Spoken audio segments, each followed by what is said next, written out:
નમસ્કાર દર્શક મિત્રો, હું વિવેક કલોલા આપ સર્વેની યુટ્યુબ ચેનલમાં હાર્દિક સ્વાગત કરું છું. મિત્રો 120 ગોલ્ડન રૂલ્સ ઓફ ઇંગ્લિશ ગ્રામરની જે આપણી સિરીઝ ચાલી રહી છે તેની અંદર આજે આપણે રૂલ નંબર 117 શીખવાના છીએ. બહુ જ અગત્યનો નિયમ છે. જોવો જોઈએ મિત્રો કે આ નિયમ શેના વિશે છે. તો મિત્રો આ નિયમ છે એઝ ઇફ અને એઝ ધો વિશે. બરાબર છે. પહેલા તો આ બંને શું છે, આનો કોન્સેપ્ટ શું છે અને કેવી રીતે આનો આપણે ઉપયોગ કરી શકીએ છીએ તે જોશું. બરાબર. જોવો જોઈએ મિત્રો કે એઝ ઇફ અને એઝ ધો. બરાબર છે. પહેલા તો આ જે બંને છે બરાબર છે, એઝ ઇફ અને એઝ ધો બરાબર છે, આ બંને કંજક્શન છે. શું છે મિત્રો? કંજક્શન છે, એટલે કે સંયોજકો છે. શું છે મિત્રો? સંયોજકો છે. બરાબર છે મિત્રો. હવે એઝ ઇફ અને એઝ ધો આ બંનેનું ગુજરાતી શું થાય છે મિત્રો? તો કે જેવું કે. શું થાય છે મિત્રો? જેવું કે. બરાબર છે. એઝ ઇફ અને એઝ ધો બરાબર છે, આ બંને ક્યારે વપરાય છે? તો કે ધારણા દર્શાવવા, બરાબર છે, કલ્પના કરવા, બરાબર છે, અથવા તો સંભવિતતા દર્શાવવા. બરાબર છે. સંભવિતતા એટલે કે સંભાવના દર્શાવવા. બરાબર છે.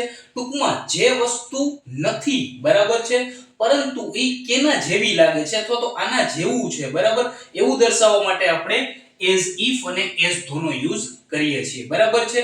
ગુજરાતીમાં જ્યારે આપણે એવું કહીએ છીએ અથવા તો આપણી કાઠિયાવાડી ભાષાની અંદર આપણે જ્યારે એવું કહીએ છીએ કે જાણે કે, બરાબર છે, તે એવી રીતે ચાલે છે જાણે કે તે રજનીકાંત હોય. બરાબર છે. એ રજનીકાંત છે નહીં, બરાબર છે, પરંતુ બરાબર છે તે એવી રીતે ચાલે છે એવી આપણે કલ્પના કરીએ છીએ. બરાબર છે. તો એક વસ્તુ યાદ રાખજો, જ્યારે પણ તમે ગુજરાતીમાં કોઈ એવું સેન્ટેન્સ બોલતા હોય કે જેની અંદર જાણે કે આવો શબ્દ વપરાય, ત્યારે તમે એઝ ઇફ અને એઝ ધો નો યુઝ કરી શકો છો. આ બંને વર્ડ છે એકબીજાના સમાનાર્થી છે. ક્લિયર છે મિત્રો? હવે એક બીજી વસ્તુ, બરાબર છે, એક વસ્તુ યાદ રાખજો કે જ્યારે પણ કોઈ સેન્ટેન્સ ની અંદર એઝ ઇફ અથવા બરાબર છે એઝ ધો, એઝ ઇફ કે એઝ ધો, બરાબર છે, એઝ ધો આવે છે, બરાબર છે, ત્યારે હંમેશા, બરાબર છે, ત્યારે હંમેશા આની સાથે વરનો યુઝ થાય છે. શેનો યુઝ થાય છે મિત્રો? વરનો યુઝ થાય છે. ભલે તે વાક્ય કોઈ પણ કાળનું હોય. બરાબર છે. માની લો કે વર્તમાન કાળનું હોય તો પણ એમાં આપણે વરનો યુઝ કરશું. પરંતુ એક બીજી વસ્તુ કે એઝ ઇફ અને એઝ ધો પછી હંમેશા અહીંયા જે શબ્દ આવશે એ સર્વનામ આવશે. શું આવશે મિત્રો? સર્વનામ આવશે અને પછી વર આવશે. આ વાક્ય રચના છે એ તમારે યાદ રાખવાની છે. ક્લિયર છે મિત્રો? તો એઝ અને ઇફ અને એઝ અને ધો એટલે કે એઝ ઇફ અને એઝ ધો છે, બરાબર. એક તો ઈ બંને કંજક્શન છે.